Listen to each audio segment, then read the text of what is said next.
हिमाचल प्रदेश में बेरोजगारों को नौकरी ना मिलना, एक साल का कार्यकाल कांग्रेस पार्टी का पूरा हो गया, लेकिन एक साल में किसी भी बेरोजगार को नौकरी नहीं मिली। उल्टे हिमाचल प्रदेश में 10,000 से ज्यादा आउटसोर्स पे लगे हुए कर्मचारियों को नौकरी से निकाल दिया गया। मल्टीटास्क वर्कर जो लगे थे, पीडब्ल्यूडी में लगे थे, आईपीएच में लगे थे, हजारों की संख्या में उनको निकाल दिया गया।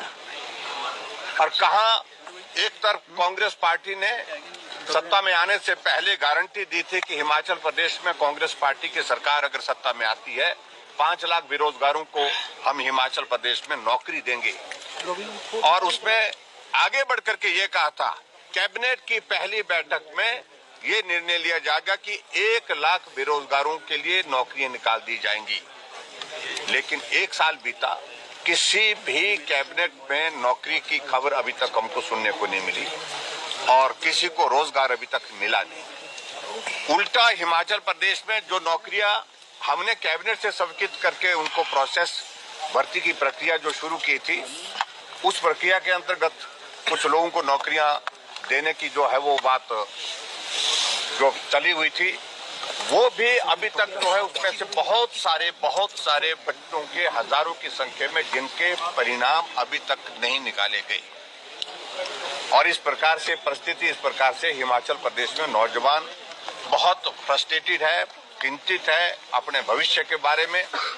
नौजवान ओवरेज हो गए, लेकिन उसके बावजूद हिमाचल प्रदेश में कांग्रेस पार्टी ने जो वादा किया था, गारंटी दी थी, उसके मुताबिक तो कुछ किया ही नहीं। लेकिन हिमाचल प्रदेश में जो एक सामान्य परिस्थिति में भी जो नौकरी देने का जो क्रम होता था, उसको भी पूरी तरह से रोक दिया गया है। और मुख्यमंत्री एक ही बात को लेकर के कहते हैं कि हम जो है आर्थिक बदहाली के दौर में से गुजर रही है। अगर उस दौर में से गुजर रहे हैं तो एडवाइजर कैबिनेट रैंक के साथ बनाए जाते हैं। उस दौर में से गुजर रहे हैं, सीपीएस 6 बना दिए जाते हैं हिमाचल प्रदेश में। ओएसडी की लंबी कतार खड़ी कर दी गई है। ऐसी परिस्थिति में मैं यही कहूंगा कि हिमाचल प्रदेश में इस मुद्दे को बहुत गंभीर हम समझते हैं। उस मुद्दे पर आज हमने सदन के अंदर चर्चा करने की कोशिश की और चर्चा करने के लिए अभी उसमें इजाजत नहीं मिली।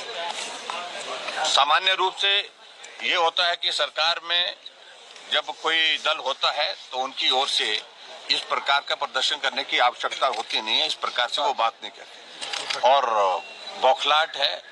और जिसको मैं कह सकता हूँ, इनके यहाँ पर प्रॉब्लम ये है, मुश्किल ये है कि कोई भी सलाह देने वाला आदमी नहीं रह गया।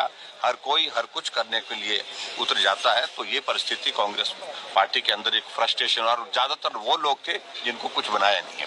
आउटसोर्स पर रखे जो कर्मचारी निकाले गए, वर्चस्व की लड़ाई। आउटसोर्स पर रखे जो कर्मचारी निकाले गए हैं, सरकार तर्क दे रही है आपकी सरकार ने उनके लिए कोई खास नीति नहीं बनाई थी। हमने तय किया, हमने उनको लगाया और उसके बाद हमने इस बात के लिए कहा कि जितने भी आउटसोर्स में लगे हुए कर्मचारी हैं उनको नहीं निकालेंगे। ये हमने उस वक्त जो है बड़ी क्लियर टर्म्स में उनके साथ बातचीत भी की थी, उनके डेलीगेशन भी, और ये हमने एक नीतिगत एक फैसला ले लिया हुआ था और कमेटी कॉन्स्टिट्यूट करके हमने उसमें तय किया था कि उनको नहीं निकालेंगे।